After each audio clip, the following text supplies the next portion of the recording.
I have an applying to medical school formula equals success. Most universities like you to have 3 A's to get into medical school. It's not all.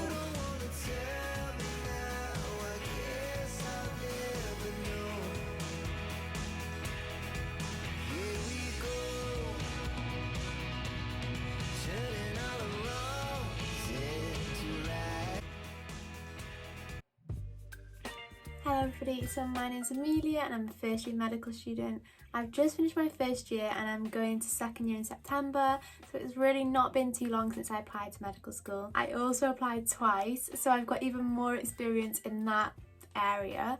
So this is part 1 of the Applying to Medical School series, and part 1 is all to do with grades and entry requirements.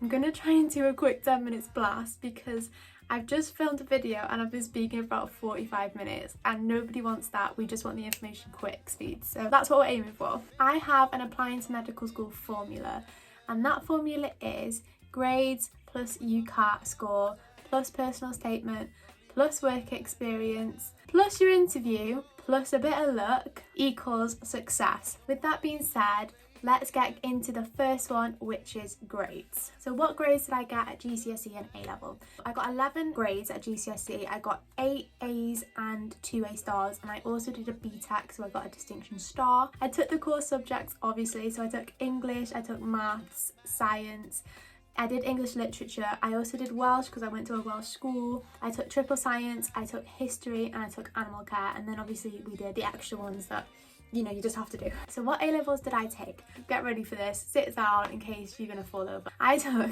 biology, chemistry, physics and maths. I didn't take this because I wanted to be a doctor, because at the time I didn't want to be a doctor. Shock horror, it just happened to work out. I really enjoyed science and I really enjoyed maths. I got A star in maths and I got 3 A's in biology, chemistry and physics. Would I recommend taking those subjects? I would recommend taking whatever subjects you're good at. Obviously, there are certain subjects that you need to take to get into medical school. We're going to get into this in a minute, so I'm not going to ramble too much about it.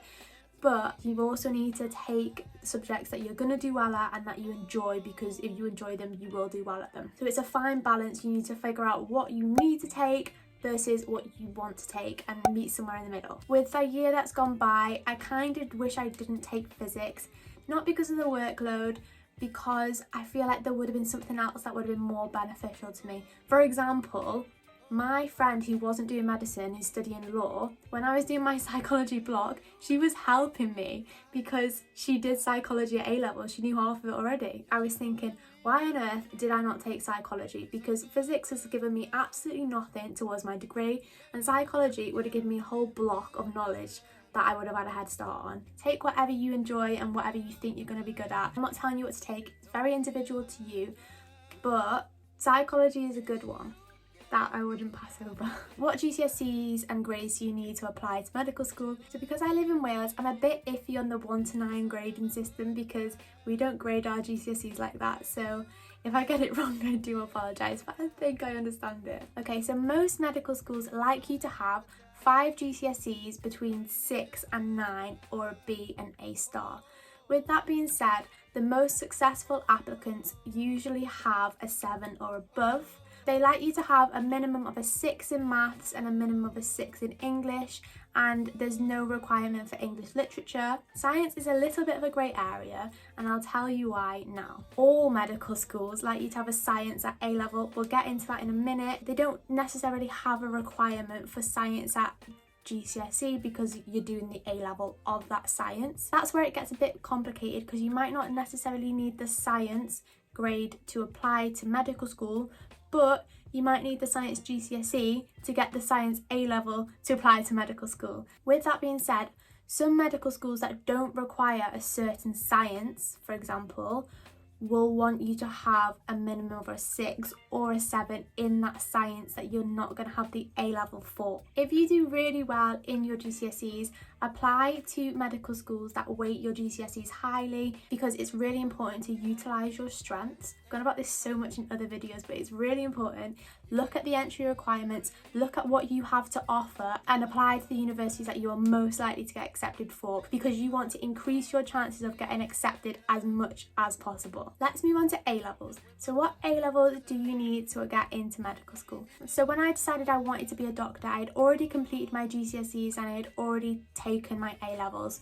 So if you are in that position and you've already made the choices and there's no going back now, it's not the end of the world. So most universities like you to have 3 A's to get into medical school. I say most because it's not all, and we will move on to that in the next part of the video, but for now we'll concentrate on A-level. It's very specific to each university what subjects they want you to have and what A-levels they want you to have and what grades they want you to have. However, most are very similar. So 24 medical schools in the UK require you to have chemistry at A-level, and 13 medical schools in the UK require you to have biology at A-level. It is a really good idea to take biology and chemistry. I know. Most want one or the other, and a lot of them want both. And you really don't want to reduce the options you have of which ones you can apply to, because we're trying to widen our options here. There are some medical schools that will accept biology or chemistry with another science. Really good option for you if you really do not want to take both, or you're not as good at one or the other. It's really important to do your research on this and look into it as much as possible. So your third subject is something to consider. It's really, really important to take something that you enjoy, because if you enjoy it, you will do well at it. And at the end of the day, you do need to get these grades. If you don't get the grades, there are other routes into medicine, which I will be discussing in another video, but you do want to try and get the grades first time so that you can make your life as easy as possible. Some universities like you to take another science or maths. Some universities like you to not take another subject like science and maths and take a different subject like geography. That is going to show that you have other interests outside medicine and science. So it's really dependent on which university you're planning on applying to, and if you've already took your subjects, apply to universities based on their criteria and what you have to offer. So some really important things to remember: some medical schools actually class other subjects like economics or psychology or geography as a science. Another thing to note, most medical schools don't accept subjects like critical thinking, global perspectives, citizenship studies as A-levels or as subjects in their criteria. Don't choose them if you're wanting to apply to medical school, or make sure it's an extra subject and you do still have your 3 A-levels to apply. Another thing is, subjects with overlapping content don't actually class as 2 subjects when applying to medical school. So for example, maths and further maths would only count as 1 subject. When I said before, most medical schools require 3 A's to get in, but not always.